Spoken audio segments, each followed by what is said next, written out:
Welcome back, viewers at home. You're still tuned in right here on channel 345 Prime Live. Now, ladies and gentlemen, it is our honor today to welcome a remarkable individual who, as I had said earlier on, is a dedicated individual to shaping a positive narrative around fatherhood and masculinity.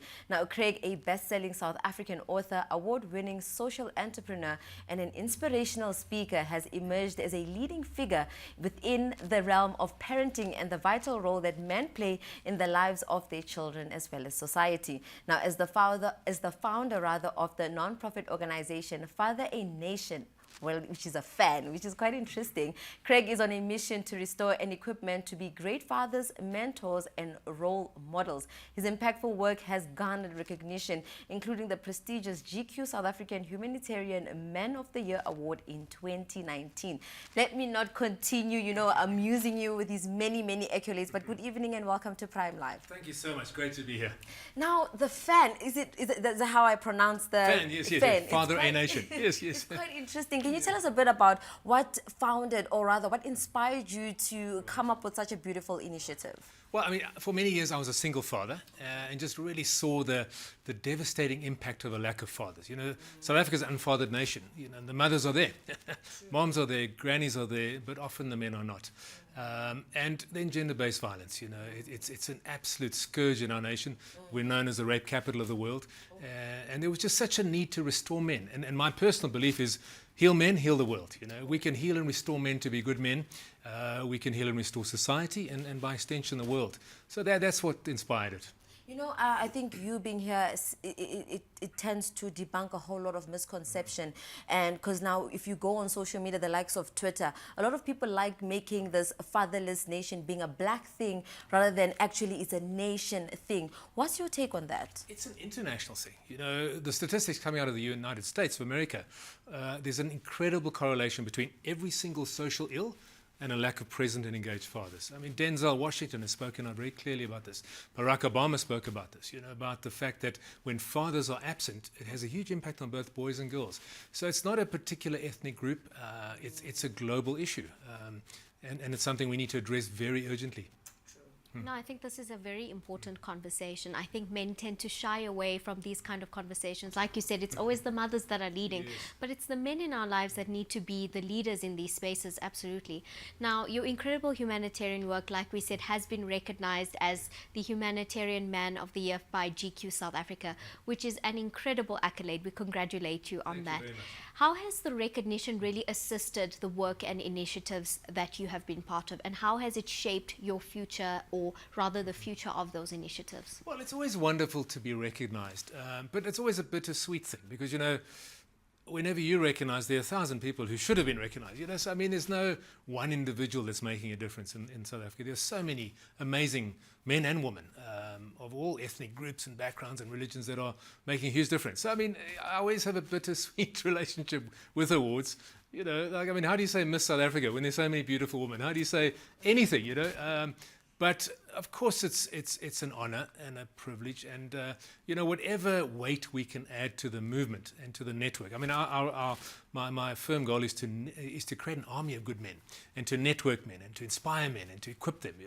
Men are loners, aren't we? Two women get together, they meet for the first time, and within 20 minutes you know everything about each other. Two brothers meet, and all they know after half an hour is which sports teams they support. And how many bench presses they can do. And so we need to inspire and network men, and this kind of award does help with that. Amazing. And I think also, just to share more and just delve into your work that you do, I want us to start with your booklet before we get to your other amazing work. I mean, there's a booklet that says "No Excuse for Abuse." What would you say are the key messages and actions you advocate for in putting an end to this very pandemic, if we can say, gender-based violence? Well, I mean, the key, there are a couple of fundamental keys. One is that no boy is born an abuser. No boy comes out of his mother's womb DNA wired to abuse. It's not in the nature of men to abuse. As you said, men are by nature, or should be by nature, a healthy man, a protector and a leader, and someone that is a safe space. So we got to say that masculinity is not toxic. It becomes toxic, it becomes damaged through the journey from boy to man. So something goes wrong on the journey from the mother's womb to manhood. Something goes wrong on that journey, So we can only fix this if we say, True healthy masculinity, beautiful gift to the world. Damaged masculinity is a curse. But why does it get damaged? What happens, And then we got to look at what are those causes. And many of them are a result of fatherlessness and childhood trauma, all kinds of things. And we in South Africa have a very traumatic history, don't we? Broken families, apartheid, migrant labor, single-sex hostels. There's a tremendous history that's led us to be in the situation we are. So we got to look at true masculinity as a great gift. No boy is born an abuser. What goes wrong on the journey from boy to man? We got to look at what wounds men. Fathers primarily guilty by being absent, by being abusive, by not being engaged. The questions that boys ask their fathers or bring to an older man is, show me that I've got what it takes, that I'm enough. Men want to be powerful. They want to know. And it's the dad who has to impart that. And the second question is, show me how to be a man. So, as a father, I cannot teach my daughter how to be a woman. I need the mothers to do that, But as a mother, you can't teach your boy how to be a man. You can teach him all kinds of beautiful humanitarian skills, empathy, love, But the one thing you can't do is teach him how to be a good man. He needs older men to model that to him. And so that's one of the things we need in society. Present engaged fathers, and in the absence of a present engaged father, present and engaged men in the community. The old African proverb that says it takes a village to raise a kid. We need them, whether it's a grandfather, an older brother, an uncle, a coach, a teacher, you need that. And then in terms of how we can end this, it needs to be driven by men. So many women are advocates to end GBV. So many women are angry and upset and protesting, but, their voices are not heard by the men who need to hear them. It does take a brother to say, hey, dude, that's not okay, By its very nature, a man who's an abuser is not going to listen to a woman. But he will listen to a brother who says, hey, dude, that's not okay.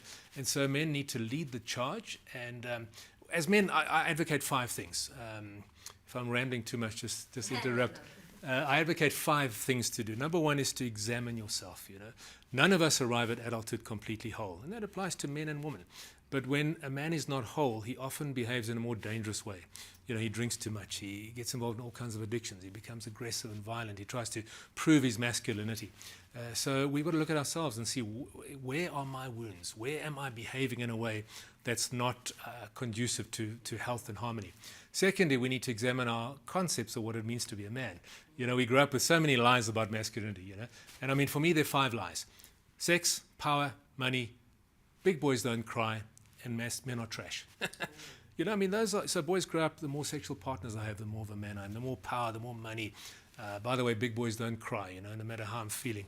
They say the biggest lie that most men say is, I'm fine, when I'm not, And then finally, men are trash. Men growing up believing that masculinity is trash, how are they going to end up? So examine your beliefs about masculinity. Masculinity loves, serves, honors, protects, provides, It makes the world a safe space.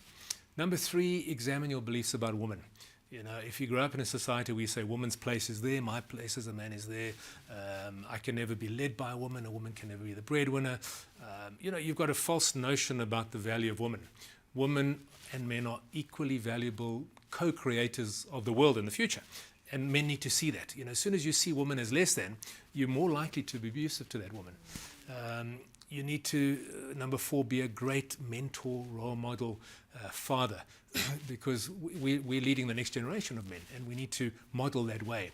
And finally, I say to men, and it sounds controversial, but you need to be dangerous, as a man. Men are made to be dangerous. Never to women, never to children, never to each other's brothers, but dangerous to whatever threatens them. If you're a man in the house, a snake comes in, you've got to face and confront that snake. So racism, corruption, abuse should fear men, because men should say, not on my watch. So we need to be dangerous to the danger.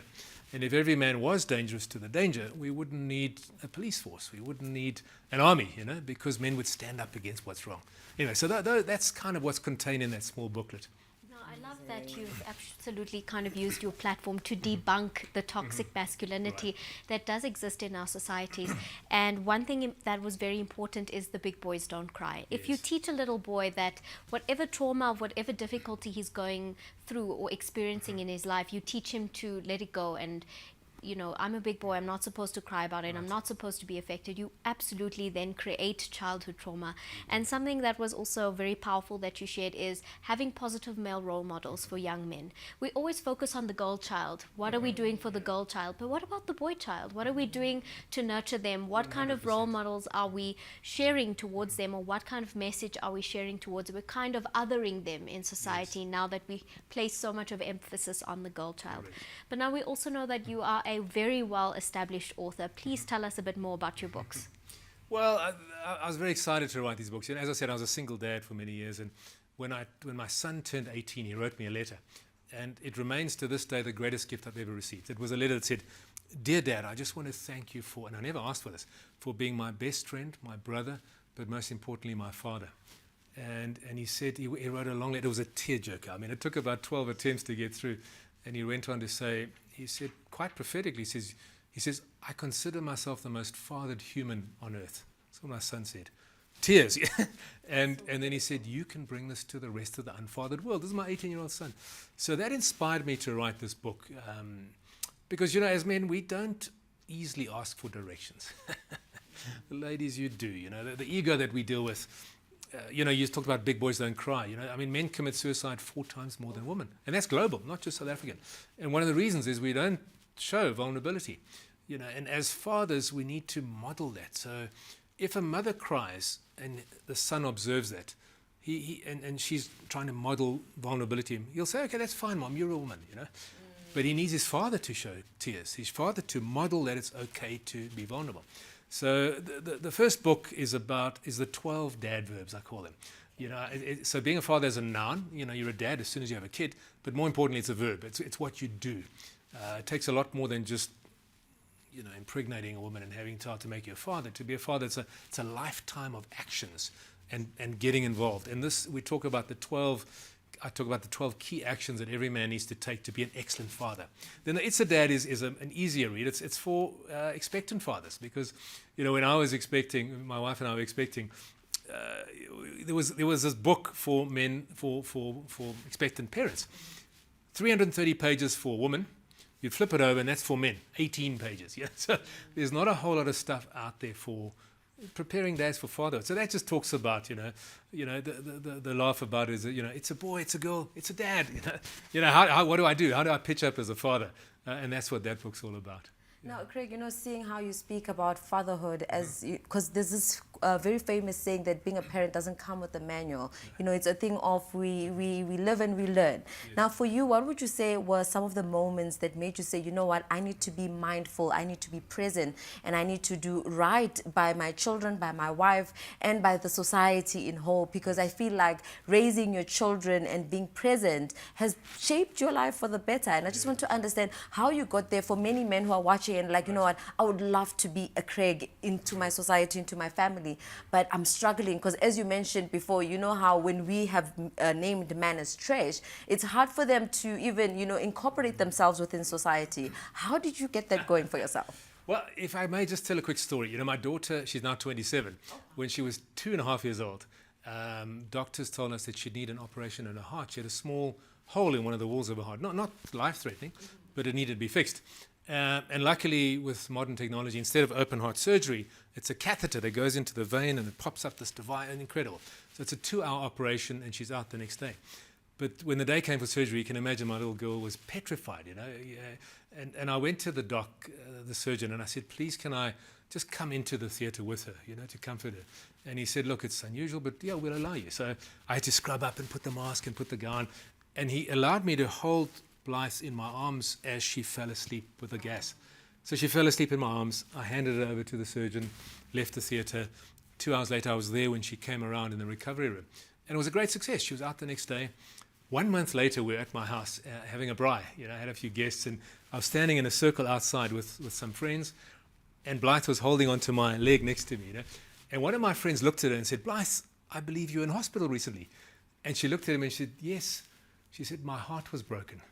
She said, "But my daddy fixed it." Aww. I tell you, that was a life-changing moment, because I had to excuse myself because I teared up, regained my masculinity. But she gave me the gift of seeing myself through her eyes. And I realized that in many ways I did hold her heart in my hands and my son's heart in my hands. And I realized that how I pitched up as a father would have a massive impact on them in every way. And I looked in the mirror, not literally, but figuratively, and I said, am I that guy? Because she saw me as her hero. And I had to answer truthfully and say, in some ways, yes. In other ways, man, I'm work in progress, And I realized how much they needed me and how much they needed me present, engaged, and how much they needed me to be my best. And this is what I realized is that fatherhood, as with motherhood, but it comes much more naturally to women, is it's a parallel journey. So I need to learn how to father, but at the same time I need to become the man they need me to be. So I can only impart to my kids what I have inside to impart. And what I do have inside, I will impart. So if I'm an angry person, if I'm a prejudiced person, man, I'm going to impart that to my kids. They're going to pick it up. If I've got love and joy and peace and harmony and goodness, I'm going to impart that to them. So it's this journey of learning how to have fathering skills, but also becoming the man that they need you to be so that you can impart. And so that inspired me very much to go on this journey of self-development and self-growth. And I'm still on a journey. I mean, we there's a lot of stuff we have to deal with, all of us, from our childhood journey, some more than others. Absolutely. I think what my biggest takeaway from what you've said there is, yes, boys need that positive father figure model in their life, but women need that as well. Young girls need that positive father figure in their life to teach them, the type of kindness, that gentleness, to not break her heart, as you've mentioned. But before we let you go, please do share with us, where can we get copies of your book? I know you have an online course as well. How do our viewers get in touch? It's all on my website, which is www.craigwilko.com. CRAIGWILKO.com. And the booklets and the books and the courses, both are available as an online course as well. And also the 6-pack of masculine virtues, which talks about what are the 6, we're talking about, 6-pack on the outside, it's nice to have, but more important, what's on the inside, I love